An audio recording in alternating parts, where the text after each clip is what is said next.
right. I am here with Kitty Cooper. You're a Venice Cup champion. You've won Yes. 8 North American titles. 8 of them. 8. 3 of And them open events. 3 in open events. That's the North American Swiss, the 3-day Swiss. I've won that 3 times. Is that the one that's in the fall or summer? It's the one underneath the Risinger. So it used to be that most of the good players were in the Risinger.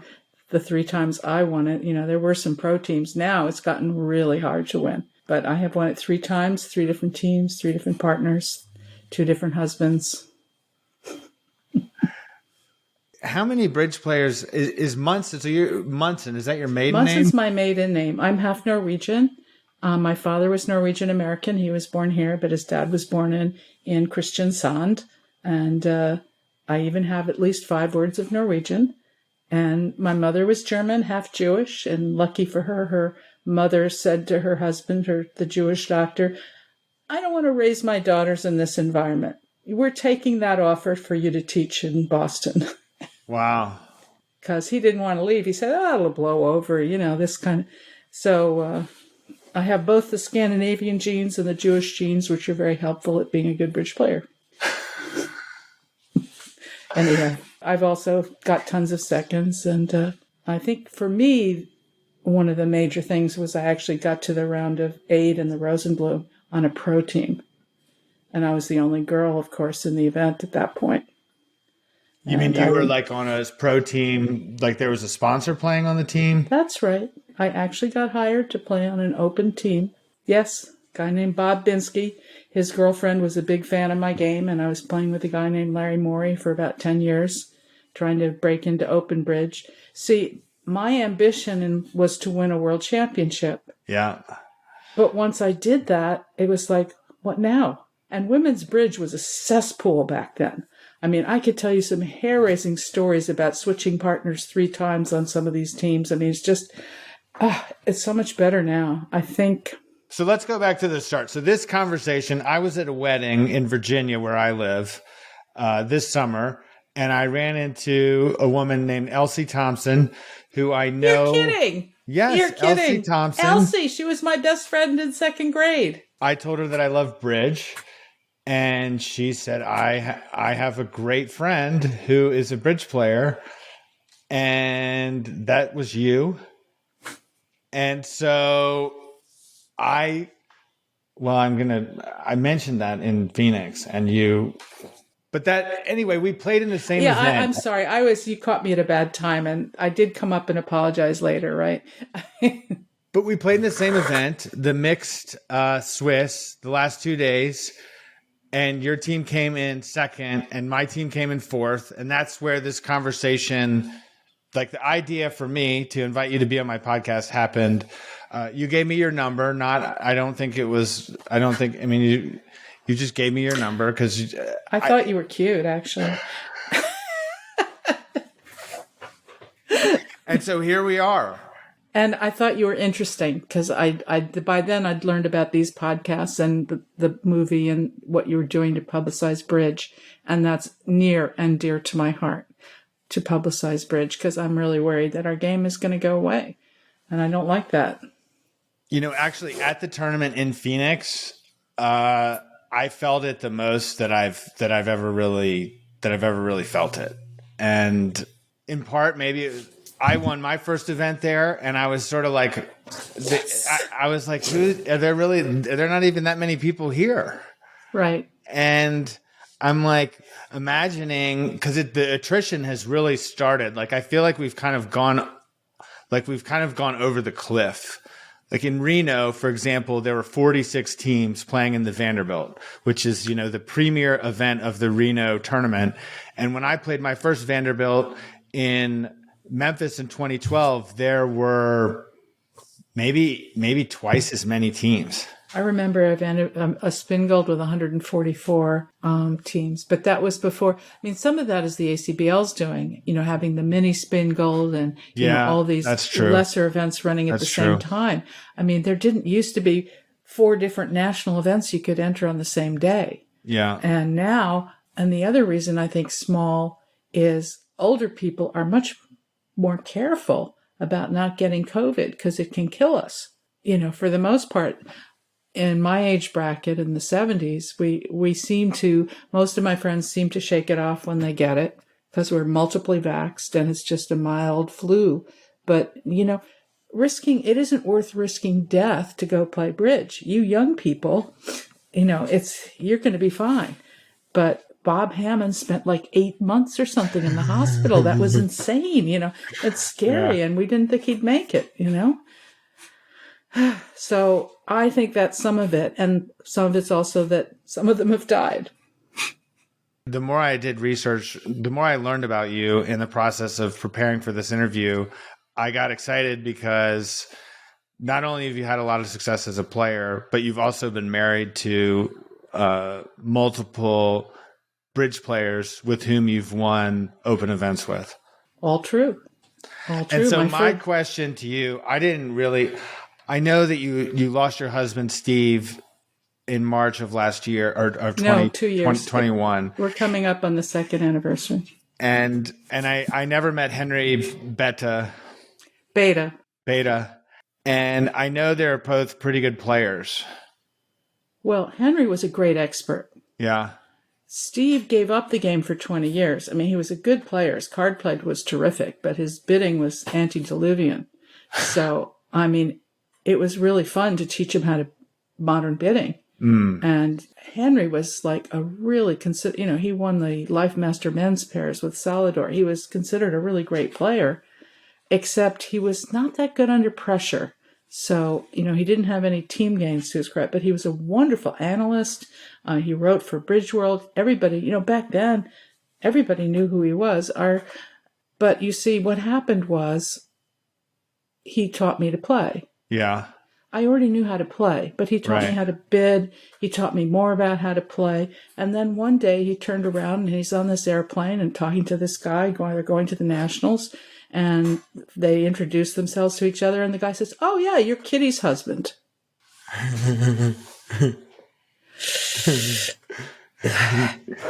He didn't like that. And then another one was, and this was not good for him because he was the son of a Nobel Prize winner. So he had gone through life being his father's son. And to become his wife's husband, that just did not work for him. That was just crushing for him. So then we had a Grand National team coming up, and I'm looking at him and I'm saying, "Sweetheart, we can't keep everybody waiting. I can play on this team with Karen or on that team with you, and I don't care which team I play on, but we can't keep everybody waiting." Yeah. And he looks at me and he says, "Really hard for me to accept that you're my best option." That was a marriage killer. Wow. Now, so maybe if I said to myself, "Gee, if I'd been somebody's Pygmalion, I would be thrilled if they got to be better than me." Right. And it's true. My dear husband, Steve, got to the point where he thought he was better than me, and that was fine. I mean, fine. Men always, there's such an ego thing with men. I think that's a part of why there are more men at the top than women. They're better at aggressively asking other good players to play. They've played team sports in high school. They're better at being team players. A lot of it is socialization. Anyway, I digress. But it was hard playing with my husband until I learned to say "yes, dear." And he had this wonderful T-shirt that had "yes, dear" on it, which I got him one Christmas. And I referred to that as my cue card.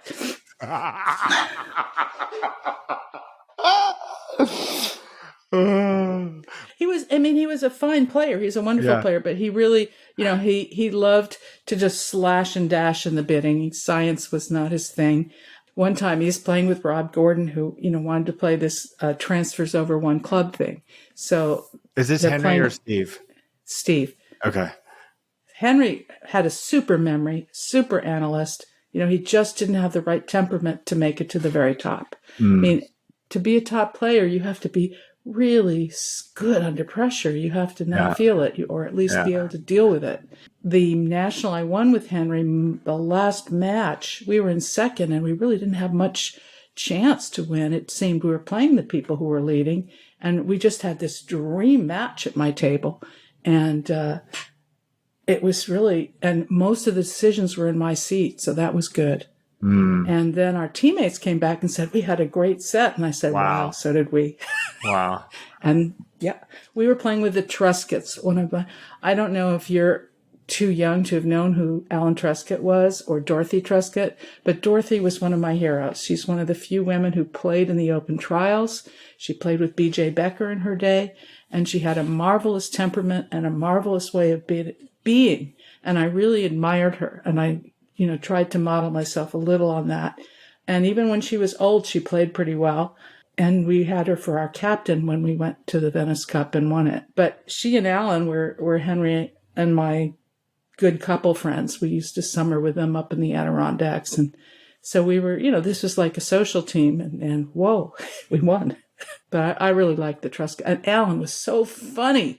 I mean, he could turn a pun. He would get up there and and he invented this home team game where we'd all sit down and it was an individual and you could announce what your bid was. So you could say, I'm opening a Roman 2 diamonds. And so you didn't have to know your system. And it was really fun. And we still do that to some extent, although not the crazy bids, in the home team games at Lynn's house here in San Diego. The other person I really admired was Edgar. I don't know if you ever knew Edgar Kaplan, but he was utterly amazing. If it weren't for Edgar, I wouldn't be a world champion. Why is that? I had played for Britain. Henry's job took us to England, and there wasn't, a lot of choices there. I played He told me my company was willing to transfer me, but he said because he was making so much money and his company was paying for the house and the education, we didn't need the 10 cents on the dollar that I would have for my salary. So I said, okay, I'll play rubber bridge. And in all honesty, if you want to become a player, a really good player, you must play full time for at least a year of your life. Better 2 or 3. And that's what happened. A friend of mine recently said, you went to England and you came back a player. But it's because I was stuck. I had nothing better to do than play rubber bridge. And, Zia occasionally slummed and played in my game. He taught me a few sharp lessons, one of which I applied in a mixed pairs I won, which was he roughed with the queen of trump. So I knew I could come back to my hand roughing because he was out of trump now, right? Right. And now he roughed with a deuce. So I said, oh. So then I'm playing this mixed pairs. Dummy has ace, queen, jack, 5th of spades, which is trump, and I had king, 10, 3rd, and declare had taken the hook, so I was known to have the king. And he roughed something from dummy, which I can rough, so I roughed with the king. Now the king and the 10 were equal to his trumps in his hand. But he thought he could rough another one. So I credit Zia with that win. I mean, such a cool false card. Yeah. Such a cool false card. But Zia taught me that lesson. Yeah, I mean, I played it with and against Victor Malo, Jeremy Flint, all the old greats in England. I thought I was a good player, but I think I was just a card rack. I always had good cards. I was surprised if I didn't have an opening bid. So I was a steady winner in this game. What about Reese? Terrence Reese. Oh, yeah, boy. He didn't play in my rubber bridge game. He was pretty old and retired, although I played on a team with Boris Shapiro while I was there that David Byrne set up. Reese would come to the meetings of the administration and rail about screens. I mean, he would just go on about how terrible screens were for journalists. And I always felt like saying, and aren't they terrible for cheating, dear? But I never said that. So, no, I knew Boris and his wife, but I didn't particularly know Reese. He only, turned up to these meetings to complain. It was a hard sell letting me play for Britain, but they had these trials, pairs trials for the women. Yeah. And my partner was also American, a lady named Liza Shaw, but she was a permanent resident, whereas I was a few years resident. And she was also a rubber bridge player. And so we won that trials. But that didn't mean anything because what it was is they watched you play. And I could just see the guy who was watching me flinch when I underled ace, king, queen, 5th. To try to get a rough against a slam. Wow. Dummy had jack 3rd. The idiot declare played low. My partner won the 10, and I got my rough. But, it's like you're showing off for the selectors. It's not real. Winning doesn't mean anything. what was the postmortem on that hand? Were they congratulatory about that, or did they bring it up?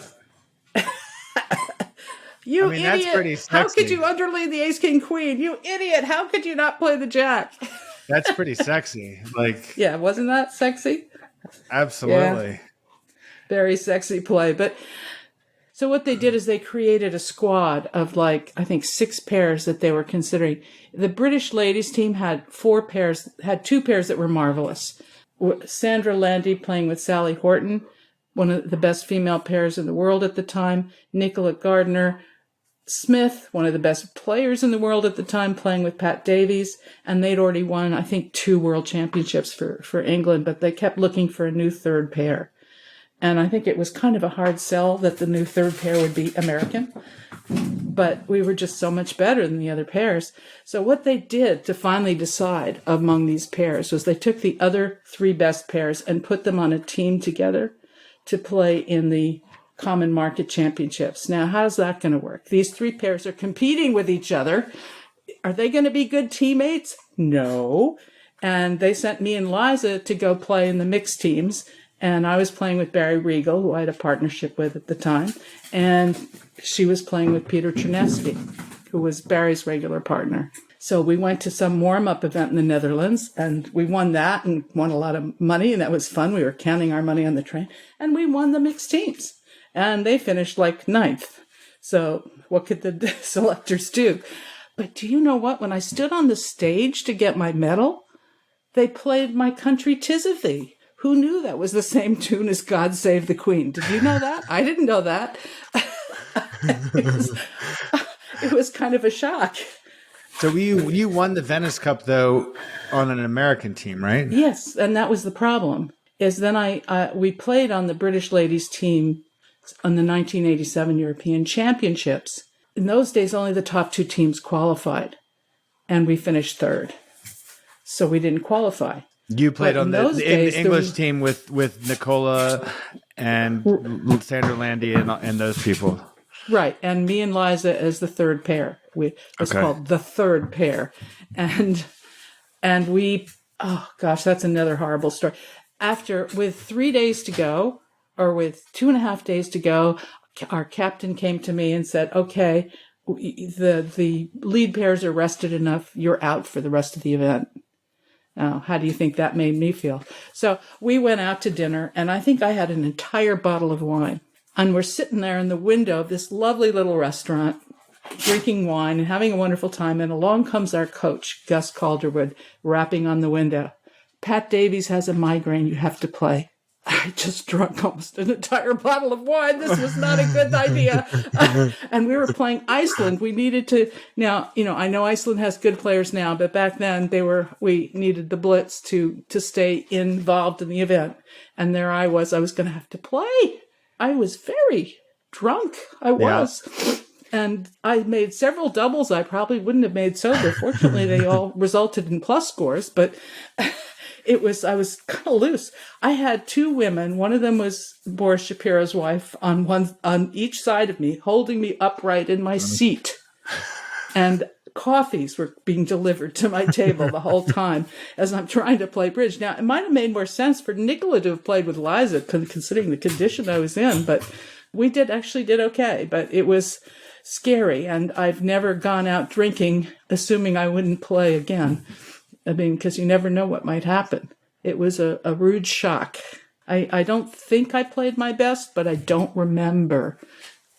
I just remember saying double and double and double. And most of those numbers were good. Some of them were not as good as 620, but We're rubber bridge players. We like numbers. So let's zoom out a little bit. You do have a dog there. What kind of dog do you have? I'm not. Oh, I forgot to say that's why I wasn't eligible to play for my own country. Because of the dog? The rules back then were 2.5 years between playing. Okay. Because I'd played the summer of 87 for Britain, I could not play in the fall of 89 for the USA by the letter of the law. So, but you won the Venice Cup in 1989, didn't you? Yeah, Yes, because Edgar Kaplan knew all the people and he said, don't ever tell I did this. Of course, now that he's gone, I can tell. I mean, he wrote, he called, he really went to bat for me. I mean, wow. Because the second place team, we qualified in the last event. In those days, only 4 teams qualified for the trials. Yeah. And my friend Karen McCallum's been my best friend on and off for like 40 years now, maybe 50. Anyway, and she was my first serious partner, and that was going to be she was playing her first tournament with Carrie, and she was really nervous about it. So she asked me if Margie and I, my regular partner, Margie Gudzinski, would team up with them for the women's Swiss. And we did, and we won it. So now we were eligible for the trials, except we weren't because I wasn't eligible. And when did you win the Swiss? It was the Spring Nationals. They used to have a women's Swiss at the Spring Nationals. I'm pretty sure it was the Spring, and I didn't have a lot of time, so we had to appeal to the executive committee, and it was all very exciting. Of the WBF or the of ACB, the WBF. USBF? So the ACBL said, "Oh, it's not our jurisdiction," so we had to appeal to the WBF, and we won on appeal. And I think then the second place team tried to sue the ACBL, which is a tactic that often works, but somehow we were still allowed to play. Because it was only USA 1 at that time. Only USA 1. And so I think Carrie was at the Southeasterns, and Lynn Deese and Beth Palmer were there. And she said, well, it looks like we're going to get to play the trials, and they weren't on one of the other 3 teams. You want to join our team? And they said, sure. And the secret to winning a world championship, John, great teammates and a good partnership and good team spirit. Everybody has to really be rooting for each other. Right. I mean, not competing with each other, but oh, I would have done that same dumb thing. You know, just sympathetic and caring. And this was just the most wonderful team. It was a dream team. I was very lucky that all happened. But there I was, 39 years old, and my ambition in bridge was achieved. So what was I going to do? And women's bridge was a cesspool back then. The backbiting, the stuff that went on behind the scenes. I was on a team in 1995 where we changed partnerships 3 times. Okay? I mean, after in the course of an event? No, in the course of the team qualifying for the trials. We played the women's knockout, and afterwards Karen said, I'm not playing another board with that woman. That was Carol Simon. And I was playing with Sue Pikus. So we relined up, and I think they'd played with Roseanne in another event, so we had to all be a team to qualify for the trials the way it worked then, right? So I said, fine, I'll play with Carol. No, I think I played with Karen next. Next, I played with Karen. Carol played with Sue Pikus, and Judy Radin joined our team to play with Roseanne because she didn't want Kathy Wei's team to win the trials, and it was going to be in China. And I really wanted to go to China. That was the first time I played women's bridge again because I really wanted to go to China. Right. And I had totally quit cold turkey playing women's because I was going to succeed in open bridge. Well, that didn't quite happen. I mean, I had small successes like nothing, no majors. And then after the trials, I said, I can't play another board with that woman. What happened? Then Judy dropped off the team because she didn't want to go to China. She was afraid Kathy would have her murdered or something. Okay. The reason she played was to keep Kathy from winning. That's all that mattered. Why would she have such a Kathy, they had not parted on amicable terms. Oh, they used to play together. There was an article. Oh, yeah.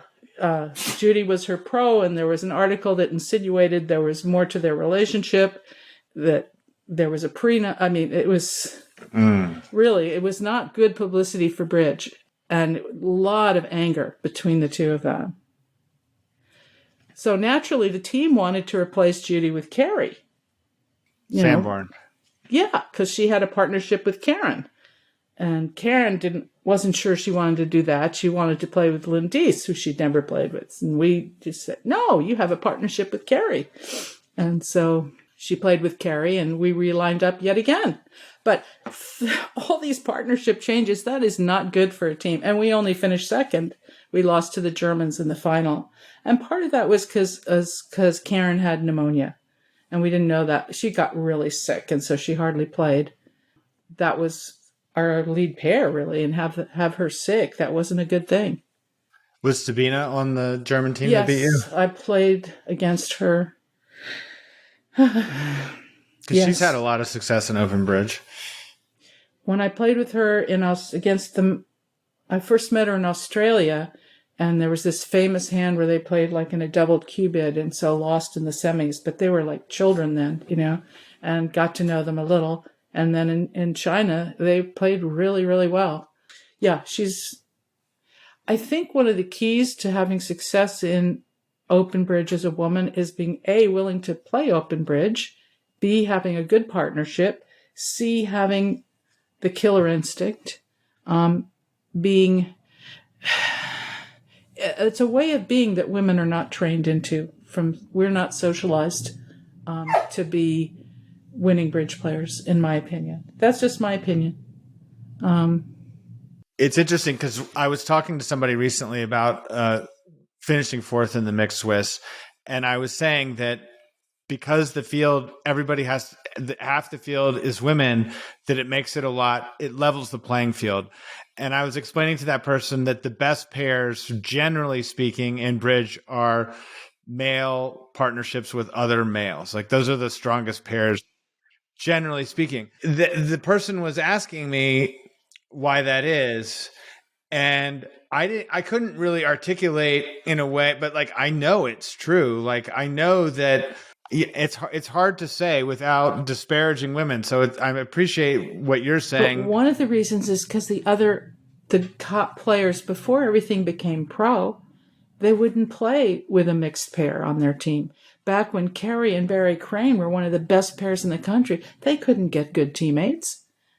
I mean, there's incredible sexism in bridge. And now that everybody's playing pro, if the client doesn't think that having a mixed pair is a good idea, you're out of luck. I mean, the pro team that I played on, I was in luck because Binsky's girlfriend at the time thought the world of my game. And so it convinced him to hire me and Larry. So, and we were one finesse away from getting into the semis, getting a medal. So in some sense, it really is a lack of opportunity. Women haven't had the same not even close to the same opportunities as men in terms of getting to play with and against the best players. Yes and no. I mean, we have opportunities to play with the best players, but they're usually fleeting. In the old days, the master mixed teams was the first weekend, and I played with some of the very best. I remember one time when Henry, my first husband, told me last minute he couldn't make it for the Friday start. And I'm wandering around moping. And Bob Rosen says to me, would you be willing to play with Mextroth and not get paid? So, come on. You only play the evening sessions. And so I said, I think I could manage that. So Mextroth he paid me with his time. He went through my card with Margie. That was 1989, the year that I won the Venice Cup. And I was, playing the Summer Nationals in Chicago. And he went through my card with Margie. He made a few little adjustments. And he loved the fact that Margie and I played a three diamond response to Jacoby. In other words, one of a major 2-no Jacoby. That three diamonds took control, and it was an immediate key card Blackwood. Wow. After which you could make asking bids. And he thought that was cool. He said, Eric and I play something similar.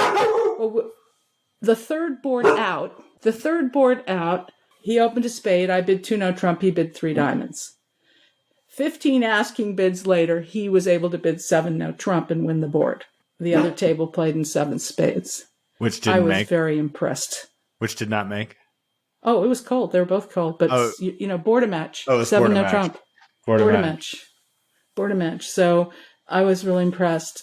Then the next night, about halfway through, he said, gee, you played a whole lot better last night. And I said, last night our teammates had a 9 and I wanted another session with you.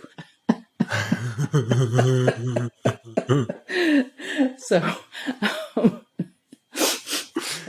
Wait, what do you mean? Last time our teammates had a 9. What do you mean they had a 9? Okay, the first day they had 9 in the afternoon. This is a border match qualifying. Okay, so they had 9 in the afternoon. So Right. we piled on, I think, 20 or whatever. I mean, Jeff Sure. and I were just fabulous. Yeah. Mainly Jeff.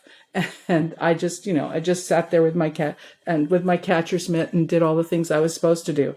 But the second night they had a 12, so now they're really hopeful we'll do well in this event the second day. But I wasn't as good. I know. What was it? I didn't want another session with you. That was after the. No, I wanted another session. He said in the middle of, I think he was trying to get me to play better. In the middle of the second session, remember, I'm only playing the evening session with him. Right. The client plays the afternoon with him. And he said, you played a lot better last night. And I said, yeah, I wanted to play with you again. Oh, I see. Got it. Get it now? Got it. Yeah, okay. Yeah. No, I mean, so back when the Master Mixed Teams was either the first or the last weekend, I got to play with some of the greatest players in the world. I played with Helgamo. This was one of Steve's favorite stories about me. My team had just won the women's knockout, and then Robson comes up to me. He's an old friend from England and says, Shugart had just lost in the spin gold or whatever, and said, well, would you like to play with Forrester or Helgamo? I said, Helgamo. So I joined their team for the Master Mixed, and that was really fun. What does Master Mixed mean? What is that? What is Master Mixed? You have to have 100 points.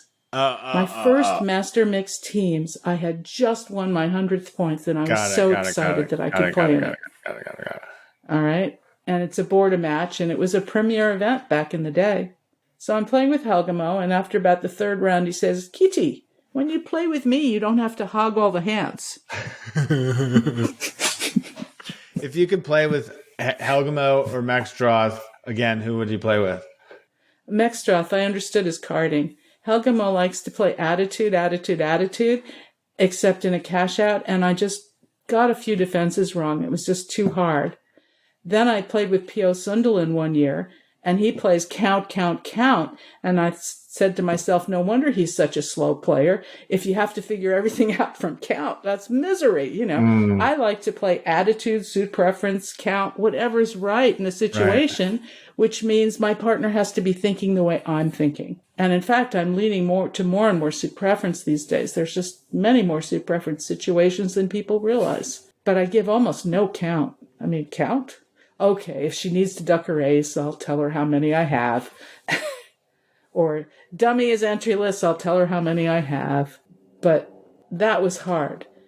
And no, I think of all the players I've played with, he's the best. Now, I've never played with Hammond. Oh, I played with Robson, and he's also wonderful. I would play with him anytime. Who else? I mean, I got to play with a lot of great players in these events. But it's not the same as playing in the Spin Gold or the Vanderbilt, or in the case of where I actually played on a pro team in the Rosenblum. I mean, they don't take you seriously. What do you mean they don't take you seriously? You're good for a woman. When I started playing bridge, I mean, I was young and cute and and I had all these. I was in Boston. There were all these MIT guys who were, helping me learn to play. And a lot of them had ulterior motives, but I had been playing kitchen bridge since I was 12. And fortunately for me, I didn't discover duplicate till I'd graduated college. My first job, I was a programmer, a systems programmer. And all of these guys were MIT guys, the other system, and they played bridge at lunch. Yeah. So of course I played. Then one of them invited me down to his fraternity. And there was this really cute guy there. And he asked me to go play at the Boston Chess Club. I thought it was a date. I was so excited. No, he was looking for a new bridge partner and thought I had talent. So I think the third time I played with him, along comes this hand, and I'm in like 2 diamonds, and I can see that if this finesse loses, they're going to have to give me a trick. Yeah. And that will get me to 110. Right. So everything came to pass. I said, did you see that? It was so cool. He had to give me a trick. And I knew that unless the suit was 3-3, in which case, fine. But, and he said, yes, dear, that's an end play. And then he started dating me and gave me Bridge Worlds to read and so forth. But I was a kind of a natural with the card play initially because I'd been playing so long, or because I could see positions. It's just a visual thing. A couple of these MIT guys then had a bet that I could also read fast, that I couldn't read the chapter on double squeezes in Love. I don't recommend Love for squeezes. Read Kelsey. And why Kelsey over Love? Better writing. Easier to understand for most people. Everybody thinks differently, but I think Kelsey's squeeze books are much easier to understand. And, this blue thing, and Love was the Bible back then on squeezes. Yeah. So the bet was, could I read it in under 15 minutes and understand it? Okay. So the person who bet in my favor won. Now that they said, okay, but you won't be able to do the problems. So they gave me the problems. I got them all. No problem. All right. Now we have to play with her until one comes up at the table. Now that was good for me, right? So there I am. I'm playing in this regional with Steve Sion, who was one of the people who taught me to play. And along comes this hand. And I said, oh, that's a double squeeze. So at the end, he criticizes me. He said, you shouldn't come down to the ace jack. What if the king and queen hadn't been split? You should come down to ace deuce to make sure that the middle suit works as a double squeeze. In other words, the middle suit, the double squeeze. Yeah. If the king and queen hadn't been separated, it wouldn't have operated as a double because I'd kept the ace and the jack. Okay. But if I'd kept ace deuce, then it wouldn't matter. Neither of them could hold on to that suit because they each had to guard these other suits. Wow. And then I don't it would understand. always be a double squeeze. All right.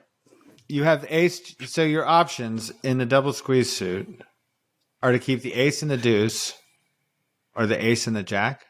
Right. That's the middle suit. In other words, let's say that was spades. My left-hand opponent's guarding diamonds, which I have the diamond threat in my hand. Yeah. My right-hand opponent's guarding clubs, and the club threat is in dummy. And I lead my last winner. I think I did that backwards. Yeah, I think so. Lefty's guarding the dummy. And each of them has to hold the suit they're holding, so neither of them can hold spades. But if I'd come down to ace deuce, for sure it would work, you see. If I came down to ace jack and one of them had king queen, then it wouldn't have been a double, that's all. It would have still worked. It just wouldn't have been a double. It was a point of perfection. It would have just been a simple squeeze against. Exactly. Against. You got it. Got it. So if one of them had both the king and the queen, it's not a double squeeze. No, it would just be as simple played as a double. Right. And we've all had many of those. Well, some more than others. I like end plays better than squeezes because they're just so unhappy when you end play them. I mean, it's just I end played one of those cute young Swedish guys in the border match, and he's just looking sadly, and I'm saying, yeah. I was in some stupid double contract, and I got out for down one, only 100. I think we won the board, but I could be wrong. So what do you tell people when you're meeting people for the first time? What do you tell them when they ask about bridge? Like, how do you like wrap that up for people that you're meeting for the first time? What do you say about your bridge? Like maybe a recent example where you've been in a situation where you met somebody and you told, or somebody said you were a bridge player. Like, how's that go? Like you've done a lot. We're talking a lot about your playing career so far, but you've written an entire curriculum for teaching bridge to kids. That was really rewarding. We did that in Albuquerque, and the whole thing was how to teach kids bridge without touching bidding for a while. And one of our teachers came back from a national saying, "Oh, there's this thing called mini bridge." So then we designed a curriculum where there was no bidding for 6 lessons, and it was based on mini bridge, and we used some of the hands from the club series, and I wrote a whole lot of worksheets, and it was really a marvelous success. It was so much fun. And some of those kids still play, but even if they don't still play, they might come back to it when they retire. I used to refer to it as planting a seed. We got into some of the schools there, but our most successful program was at the Bridge Club in Albuquerque because kids came for the summer. and their grandparents played. So we got all these people, and their motivation of these kids was, I want to be able to play this game with my grandparents.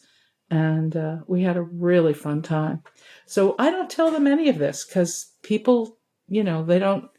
What do I tell? My other world, the genealogy world, doesn't have very many bridge players, which is surprising considering how many old people, right? But I just say, yeah, I'm a champion bridge player. It's a wonderful game. It really exercises your mind. And I don't go into a lot of detail. I mean, look, I can be kind of intimidating. I have too many things in my resume. I graduated Harvard, cum laude. I was a vice president of a bank. There's all this stuff I've done. I'm old. I've had a lot of time to do it. But did you tell anybody about finishing second in the mixed Swiss? Like, did you tell? Yes, it's been a while since I've done anything. Yeah. I mean, my late husband, I loved him dearly, but about 4 years ago, he was told he had 5 years to live, and it turned out to be 2.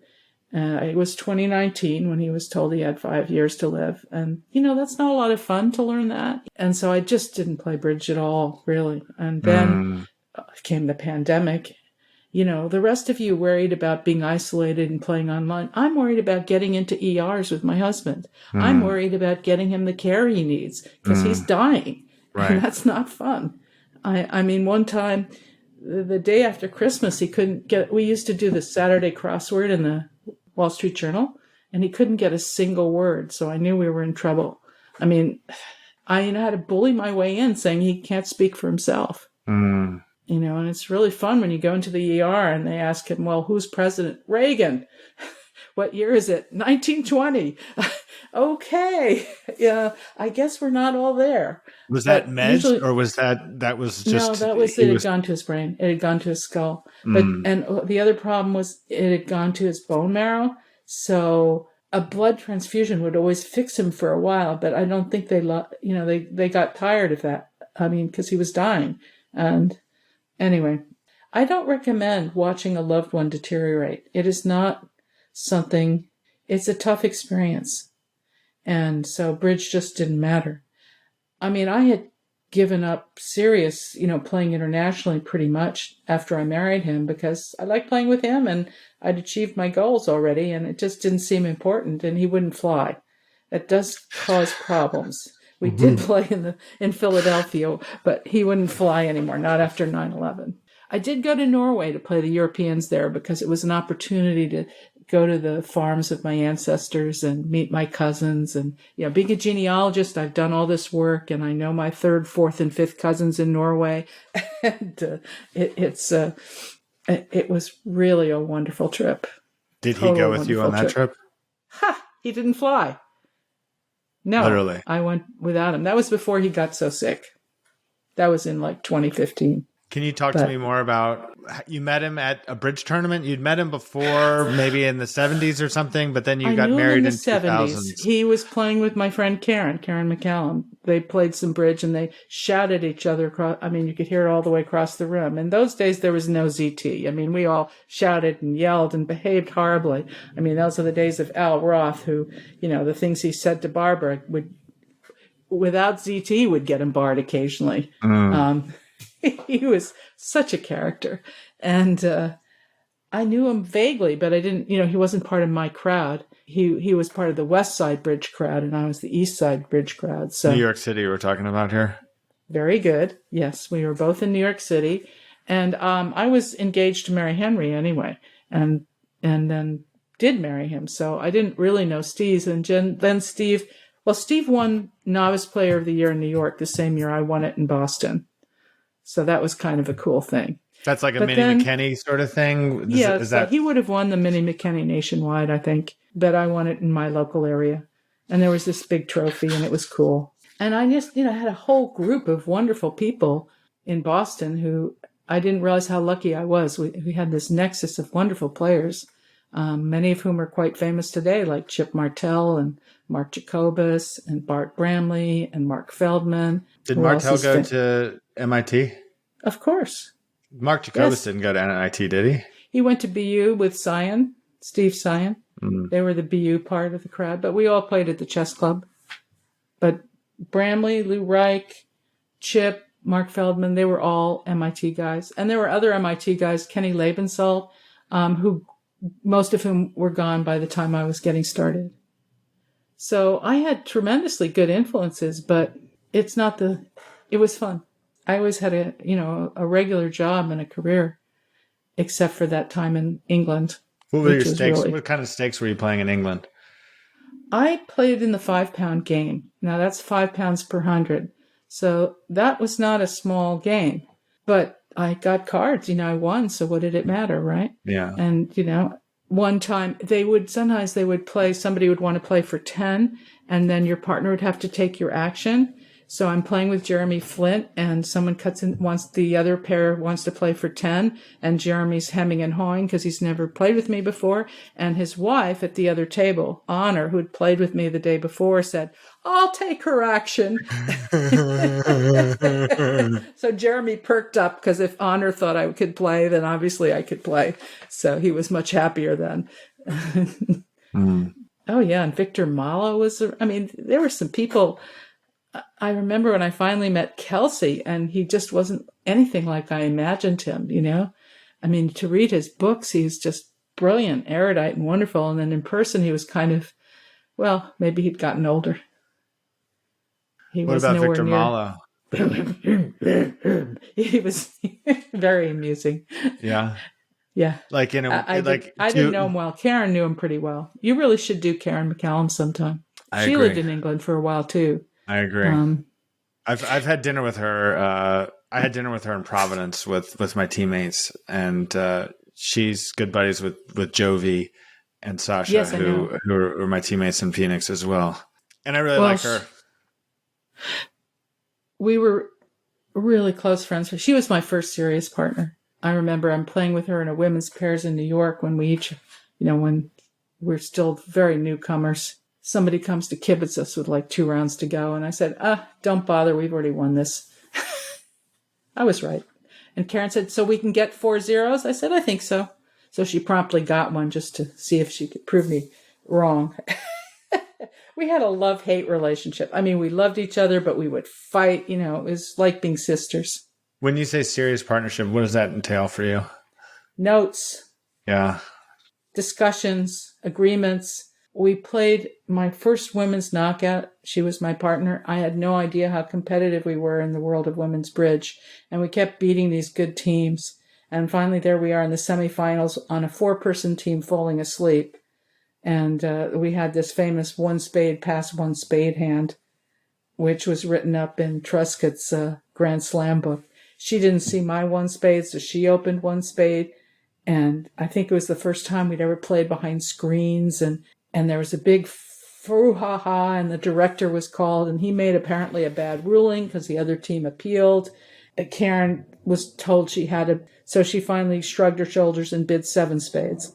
Because she had to bid spades, right? And I couldn't, she didn't. Anyway, so she bid 7 spades, and she puts down this 5-4-3-1 17 count with a stiff club, right? And they lead the ace of clubs. So now she's going, apologizing and going, and meanwhile, Helen Udegaard on my right says, well, maybe, who's looking at 8 clubs, says, maybe she's roughing it. Now, at this point, I hadn't looked at my hand in 20 minutes. Clubs. Imagine. So finally, I pick up my hand. I'm smoking a cigarette. Back then, we did that. And I had a club void, so I roughed it. And she has never forgiven me for taking that long to rough it. She is still mad about that. But I didn't remember that was my void. I knew I was 5-5 with a marginal opening bid and a void somewhere. Wow. So they went to committee, and Helen said, well, if she'd been allowed to bid 2 spades and Kitty'd been allowed to know that she had a 1 spade opener, I'd have bid 6 clubs. I said, I could have made a forcing pass. A friend of mine was on that committee and recently reminded me they decided that we shouldn't be punished any further for not knowing what we were doing or whatever. I had totally... Anyway... So that was my first serious outing with Karen. And we discovered we were very, very competitive in the world of women's bridge. But the problem with having a love-hate relationship is if you scream at each other at the table, this is not conducive to good bridge. You need to have a much more harmonious relationship. And so we were just too volatile together. And so we broke up, I guess. There's and I played with my husband. You wrote an obituary for your husband, Steve, on Bridge Winners, and my favorite comment was from Bobby Levin. He said, "Really nice tribute, Kitty. I will miss the time Steve-O and I would play you guys, and we always had a bet how many boards it would take for the sweeties and darlings to stop. Your Steve always wanted to know what our over-under was. He had a good sense of humor, even when the number was 2. Rest in peace." Oh, yeah. Yeah. Yes, he did. But I did eventually learn just to not say anything, It was hard. I mean, I remember one time I'm explaining something to Steve and he's telling me I'm wrong. And I'm like, ugh. And so then 2 days later, I heard him explain the same thing to somebody else. So that's when I realized he does hear what I say and he does learn from it. I just have to accept that he's going to argue with me at the time. My favorite current partner is also, we've dated on and off. So it's interesting to have that dynamic. I mean, bridge really is a huge part of our relationship, and we played in the mixed teams together. So, okay. And how did that go? It went really well. I mean, we had a very good teammates, Jovi and Sasha, who are a mixed pair. I remember playing against them. A natural mixed pair. And I mean, to finish 4th in that event, playing with Lily, who was, just started playing bridge in the last 5 years, really. I mean, that was really exciting. That's amazing. That's really good. Good work. Yeah. Absolutely. Yeah. But sometimes, when you're playing with the person who's closest to you, if they don't give you your rough, they don't love you. Yeah. I mean, it's like so many times on bridge base when you can see your partner's hand and you're like, oh my, but she does things too that I don't see also. So it's not like, I mean, she does things where I'm like, oh, wow, I didn't see that play, that it's better than what I saw too. So it's exciting. It's exciting to have that type of relationship with another person. It's wonderful because it's a love you share, but it's difficult because there are other emotions involved when you play with each other. If you let the other one down, there's a whole different thing. My first husband, as I said, we switched to upside down. It was this new thing, upside down carding, right? So I played in the afternoon. In the old days, the afternoon at a sectional was a women's and men's pairs, and the evening was a mixed pairs, and the next day was a 2-session open. So I played in the afternoon with my girlfriend, and I think we may have won the women's. I don't remember. And then in the evening, I'm playing the mixed pairs with my husband. He's just come from work. And like 3 or 4 boards in, we've just switched to upside down. I've been playing normal all afternoon. So I lead the king of the side suit. I have ace, king, 4th, right? And he plays the deuce. So I've forgotten. Naturally, I shift. And then we're discussing this hand in quiet tones out in the hall, and I discovered he had queen, jack, deuce. He couldn't play the queen for me? No, he was testing me. When did Henry die? He died maybe 6 years ago. I never met him. I don't remember ever meeting Steve either, actually. But I didn't start playing nationals Henry until wouldn't 2012. give up smoking, and he promised that after I'd given up for a year, he would give it up. And 3 years later, when he still hadn't given it up, that was, I left. Hard to live with a smoker when you've given it up. But it did kill him. I mean, he died of. It's what killed him. Emphysema, heart failure. Let's see. He was 71 when he... I guess it's about 8 years ago. I could look it up. But it was tough. It was tough for our son. I was surprised at how upset I was, but we were always very amicable. I mean, my first Thanksgiving with Steve at a Nationals, we had me and Steve and Henry and our son Paul all had Thanksgiving dinner together. And he was a fine player, but he sort of quit. He's been teaching the other Googlers how to play at lunchtime. But he plays a little bit locally, but he doesn't play seriously anymore. He played junior bridge. He played with Jason Feldman in Brazil.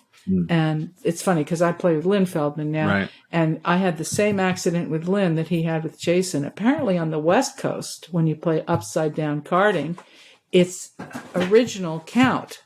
Yeah, I like that. But on the East Coast, when you play upside down carding, it's current count. So there my son is in the semifinals, and they misdefend something, and Paul said, but I gave you the 8 of whatever. Right. And that's when they discovered that they played, one of them played original and the other played current. So good discussion to have. Don't just say you play upside down carding. It's good to know. Count. I play current count. Good to know whether you play original count or current count. I had the same accident with Lynn, so. Do you teach bridge students like today? I did a lot of teaching back in New York and then in Albuquerque. Classes. I had a wonderful set of classes in New York. I love teaching, but life got in the way. I went back to work, and people pay me to go do genealogy things, and I'm probably I don't know. I think I'll do some more teaching again. I've started teaching a few private clients, but I haven't taught classes in a long time. Not so when you since teach we a lived in private client, what Albuquerque. does that look like? You play with them, Well, or you? I'd play a local duplicate with them and go through all the boards and show them where they might have done better. Yeah. Got it. Now that I don't have Steve, I don't have that many partners, so it's okay for me to play pro with various people. I'm going to do that in New Orleans. What's on your schedule? You're not helping this interview. What's on your schedule for New Orleans? We'll wrap it up. Okay. I have a genealogy conference the first weekend, so I won't be coming in till Monday. I'm playing professionally in the mixed pairs. I don't have a date for the women's. My partner, Lynn, is going to be on a cruise, or if she's not going. And I don't have a date for the fast pairs, but I assume I'll find something. If I mope around, something will turn up. Who do you doesn't take your much matter. Who do you take your bidding problems to? I don't have anybody I currently take them to, although Steve? It's possible that I'll start taking them to my new boyfriend. We'll see. Got it. But I'm not going to talk about that. It's too new. But Steve, you would take things to Steve before. What about when you were playing? Not a bidding problem. I would, at tournaments, never a bidding. We'd go to Mike Bissell and let him adjudicate. I mean, he was really nice to both of us, and he would almost always agree with me. So, but make Steve feel good about Steve's choice. How would you present the bidding problem to Mike Purcell, the two of you? You hold. But whose hand would you give? Whose hand would you give? Whoever we thought did the wrong thing. Or sometimes me if I, wasn't sure what the right call was. Right. So, yeah, Mike Bissell was our go-to guy because he was really nice with both of us, and he's really explains things easily and well. Yeah, that's important. So you get a lasting... I had a bidding problem that I gave to Bob Hammond yesterday, and I had stiff king, 10 fifth, ace third, and jack fourth. So you transfer, and your partner bids 2 hearts. Your bid. Well, I play in my partnership. I can bid my 4-card suit now, and that's only in forcing 1 round to 3 hearts. Because I don't like bidding 2-no trump on unbalanced hands, but you do have a stiff king, so I guess I'd bid 2-no trump. I mean, my hearts suck, but I am 5-4, 3-1. Well, you did better than me because I passed, and we make 4 hearts. Passed? Yes, I did. Pass? That's a good hand. It's stiff king. Are you playing 14 to 16? Is that why you passed? No, 14 plus to 17. Well, the thing to remember is that Meckwell can make game with 24, but if 24 is the maximum on the 2 hands, you probably don't want to make a try. But if it's, you could have 24 or 25, and you're not ashamed of your hand. I mean, not every 8 count is an invitation. If you're 4-3-3, no. It depends where your cards are. I mean, the stiff king doesn't look so great. So I gave the hand to some other players. This was in the GNT qualifying. I gave the hand to 2 other players, and one of them bid 2-0 and the other passed. And so I explained that my partner had a 17 count with Queen Jack third of hearts. And I said he could have super accepted. No, he only has 3 hearts. Well, so one of the guys goes, "Oh, I don't super accept with 3 hearts." And I said, "Well, I do." I know. And so now Bob Hammond had called me about something, so I gave him the hand after when I called him back, and I explained to him, and he said, "Well, you could have 15 and 2 small." So I feel like I won that argument. Yeah. And maybe that person will find this out on this podcast, or maybe never. But well, I used to play that you could super accept with 3 trump when you had 2 of the top 3 honors. And that's what 2 no trump shows.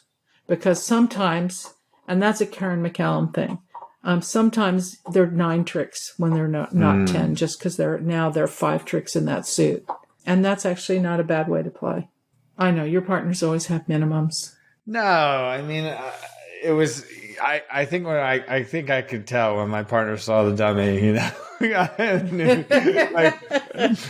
It went Queen of Diamonds lead, ace, heart to the Jack, king, and now they let a diamond. My partner won the king, and now I played the ace of spades and the queen of spades, pitching the diamond. Now I played another heart. I mean, it was, yeah. Yeah, anyway. He made 5, I think. Wait, no. Yeah, he made 5. He lost 2 hearts. Yeah. Pitched all the clubs on the good spades. King of spades was magic. Teach me. Well, sometimes I'd give a bidding problem to Lynn, my Lynn Feldman, who's my regular partner out here in San Diego. And then we have Claude Vogel living here for the winter. But we don't really have a great collection of players here, which is surprising considering how beautiful it is. I mean, it's true, Peter Weichsel lives in Carlsbad, but we never see him at any of our tournaments. And we don't have a nexus of top players here like I did when I started playing in Boston. What about Jason? Do you see? Oh, we have Jason. Yeah, we have Jason, but he doesn't play locally at all. He's got small children, and so I don't think many kids are taking up the game. I mean, when I was in college, there was always a game going on in the dorm. Mm. There was always, because we didn't have video games, we didn't have computers, we didn't have smartphones. So we played cards, we played Risk, we played Diplomacy. Yes, if you've ever played Risk, you know you cannot hold Ukraine. That was actually a headline in the Wall Street Journal the other day, and I said, absolutely, you can't hold Ukraine. I loved games from the time I was little. But mainly in college, I played poker because I needed the money. I was the only girl in the game. It was a huge edge. Huge. But it meant I couldn't bluff so often because they would, they just couldn't let me win a pot. They would call me when they shouldn't, We played a table stakes game, and it was a lot of fun. There was actually an article in the Harvard Crimson saying the best player at Harvard might be a woman. Best poker player. Kitten plays for keeps in the big game. I was not the best player. Al Adams was the best player by a mile. But I did well enough. And it made for a good story. After college, when I was working, poker just lost its appeal for me, because I didn't need the money and I just didn't play as well. And bridge was so much more interesting. Yeah. Yeah, I played in a poker game a year ago and I was like, this is not interesting at all. I want to take some tricks. I need to play some cards. I can't play somebody. I want to squeeze somebody. Yeah. Yeah. When did you last play bridge? Saturday. Lynn has these wonderful home team games where everybody brings food, and we just play bridge. Imps cut. You cut for teams, and then you pick partners and you play, and no money involved. Lots of food, and she has a beautiful place with a great view, and it's really nice. You had 8 people? Yes, I claimed on a squeeze because I'd forgotten a card. That's why I realized I really wasn't feeling well. And everybody accepted my squeeze. And then later on I said, wait a minute, you had to keep the spade guard. He said, but I did. I said, oh, yeah. So it was a bad claim? It was a bad claim. I was really more out of it than I realized. I had this horrible accident in 2010. And the first time I played bridge afterwards, I hit my head, okay? And I had a bleed on my brain. I was in the ICU for like 3 days. The doctor said if it had been like an inch away, I'd be dead. So, I'm lucky I survived this. And the first time I played bridge after that, I counted a suit for 14 cards. Twice. So I realized it was going to take a while to get that back. But at least we got money out of it and bought a house in San Diego. So not all terrible, although it took me a long time to recover. How did you get this? What happened? Oh, I was thrown from a golf cart at the Palm Springs Regional, and it was being driven by an intern, a high school kid. Oh, my God. And he did a really fast turn, and I went flying and hit my head on the pavement. Yeah, so we got a big settlement from the hotel. I had decided I wasn't doing winter anymore, so we moved to San Diego. What we were going to do is Steve and I were going to spend our winters here in the RV, but he had such a wonderful time, and house prices were down. This was like 2012, so we bought a house. But I couldn't do cold weather anymore. It took me 6 months. I had to have speech therapy. I couldn't retrieve words. It's happening again now because I'm getting old, but it's like I couldn't think of a word for like bookcase, or I'd have to describe something. It's like all these things were disconnected, and I lost like 2 years of memories. But fortunately, I write these yearly newsletters, so I was able to read my own newsletters and recover a lot of my memories. But it really makes you realize how important your brain is. You do not want to damage your brain. This is not good. So it was a slow recovery. And I don't think I played very well for a while. I was very excited the next time I won a Nationals, which was the creaky old senior mixed pairs, which Steve and I won. But because it was hard going for me. I didn't have the stamina anymore, and I had to watch out for counting suits for 14 cards. Yeah, there is a game that has 14 cards in a suit. But it's not bridge. Anyway, so yeah, I'm old. I remember things people don't remember. But I don't think of myself as old. I have this vision of myself as still in my 30s. It's really weird. It's like, I'm still pretty hale and hearty other than that accident. Yeah, it's weird. Do you think bridge is dorky? Maybe. Bridge it's a really interesting, beautiful game. So how do we get that across? Most of the young people who take up the game seem to be from bridge families. Yeah. So we need to get into the schools. In China, they're in the schools. In the Netherlands, they're in the schools.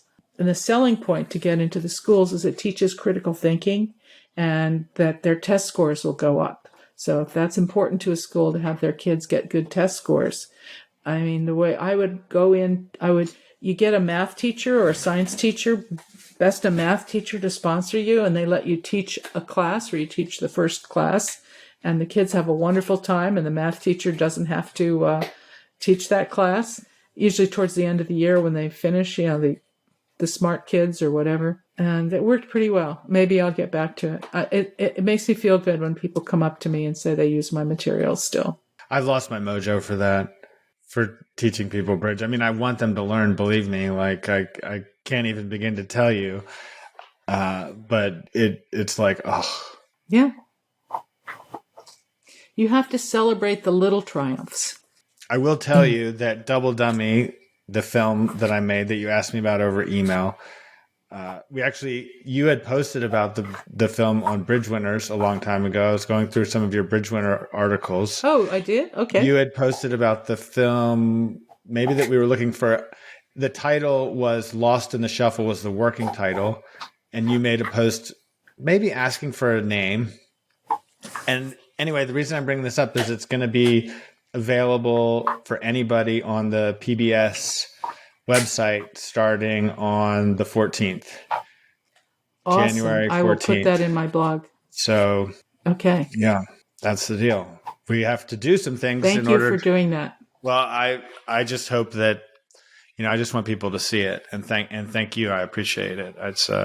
It's exciting. Well, I don't want to see our game die, so I'm happy to do my part to keep it going. Already you young people have forgotten some of the great players that I know. I mean, bridge is such a harsh mistress. It's always, what did you do yesterday, And if you haven't done anything in a while, they forget you. I mean, I think that's why I was happy about the second and the mixed Swiss, as pathetic as it might be to be happy about that, because it had been a while since I'd done anything, because I'd been busy taking care of my husband and, whatever. And we haven't had live bridge. And when I went to Providence, so that hand that I wrote up from the mixed Swiss, I did something ridiculous. Okay, I had void, king jack seventh, ace third, king third. My partner opened a diamond. It went 2 spades on my right. I bid 4 hearts. It went 4 spades, and he said double. Now, obviously, I should have sat, but I couldn't help myself. I bid 5 hearts. I mean, my partners will all tell you, just like Helga Mo did, I love to play the hands. Dummy comes down and I'm sick to my stomach. I've got 3 losers. So I start playing the hand, and then suddenly the light dawns on me. Oh my God, look at this hand. If righty has honor doubleton and diamonds, I have a Morton's Fork coup. Yes! And all came to pass. So that I wrote it up. But, and that's what I love about bridge, is a really cool hand. Everybody has different things they love. Oh, all right. I love to win. But more than that, I think I love the cool hand. That's what I love the best. All right. Well, so then in the bar, I'm telling Andy Robson and Bart Bramley that I had a pseudo Morton's Fork coup. So I couldn't wait to send the messages on Bridge Winners. It was real. And I wrote it up. All right. Well, that's how we're going to finish this. That's it. That's it. I love a good hand. That's it. Loves a good hand. That's the title of the podcast. Kitty Cooper loves a good hand. Well, thanks, John. I hope this was fun for you. Yeah, no, I enjoyed it. I've enjoyed it, and I look forward to connecting in person in New Orleans. Yeah, see you there.